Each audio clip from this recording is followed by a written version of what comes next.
देने वाली है। जो आप पूजा में समय देते हैं, समय निकालते हैं, ये आपका समय ऐसे ही फालतू नहीं जाता। इसमें कहा गया है कि यह पूजा आपको निश्चित रूप से सुख देती है। आज आपने फूल चढ़ा दिया, वामन पुराण में कथा दी है कि ज्वारी ने धोखे से वो एक वैश्या के यहाँ जा रहा था, पाम उसका फिसल गया, नीचे गिरा और नीचे गिरते ही वो फूल महादेव की पिंडी थी, धोखे से महादेव के ऊपर चढ़ गया,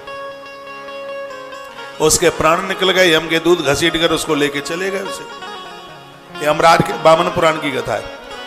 यमराज ने चित्रगुप्त जी को पूछा कि इसका कुछ पुण्य का लेखा जोखा है क्या? चित्रगुप्त जी ने सिर पर हाथ लगाया, कहा पुण्य तो नहीं है, पाप बहुत हैं इसके। ऐसा कोई पाप नहीं जो इसने ना किया हो।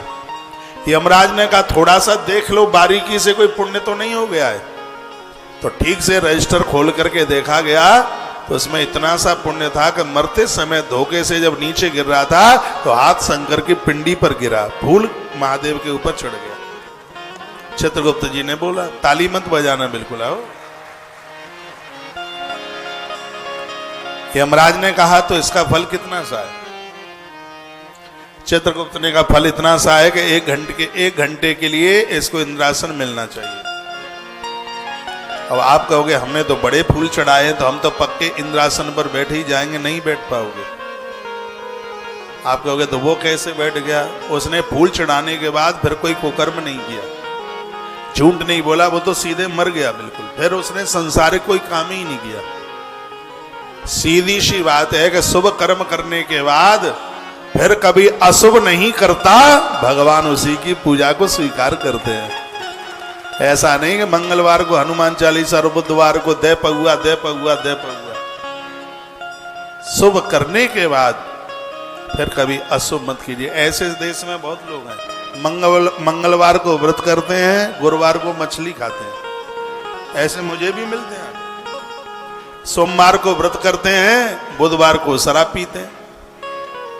ये शिव पुराण में बड़ी सुंदर बात कही है, कहा भगवान आपकी आराधना पूजा को तब ही स्वीकार करते हैं जब शुभ कर्मों के बाद आप कोई अशुभ कर्म नहीं करते, गलत काम नहीं करते, तब ही हमारी पूजा स्वीकार की जाती। फिर कहेंगे कि 40 साल से हनुमान चालीसा पढ़ रहे हैं, हमें तो कुछ मिला ही नहीं। इसलिए नहीं मिला कि जितना आप शुभ करते हैं और बराबर उसको उल्टा कर देते हैं, हाल ही देर कहाँ लगाने देते हैं।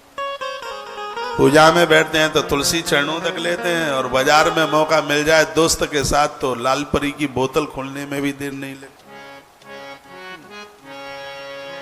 आदत बुरी संभाल लो, हो गया भजन,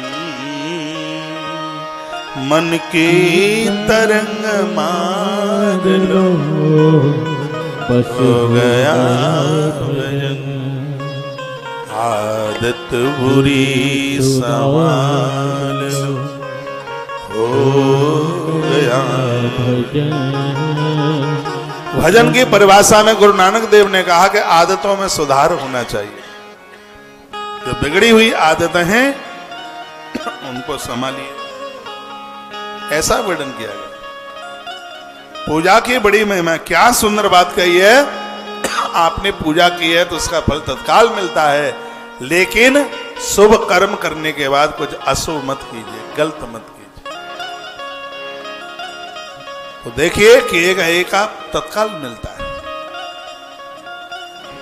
कोई हम अच्छा काम कर दें और सरकार, भारत सरकार प्रसन्न हो जाए और कहे कि उनको हमें कोई पद देना है, इतने में अखबार में आ जाए कि इस आदमी ने बहुत घटिया काम किया है, लोगों को मार डाला, लोगों को ठग लिया, लोगों को लूट लिया, तो जिस पद से विभूषित किया जा रहा है उस पर तत्काल उसको ब्रेक लगा दिया जाएगा, उसको रोक दिया जाएगा। हम शुभ करते हैं और उसका फल मिलने की तैयारी होती है, तब तक अशुभ कर डालते हैं। दिक्कत तो ये से पुराण में लिखा है कि जो आप अच्छा कर रहे हैं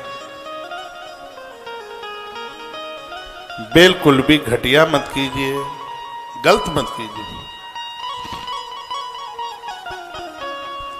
बोलिए भक्त वत्सल भगवान की जय।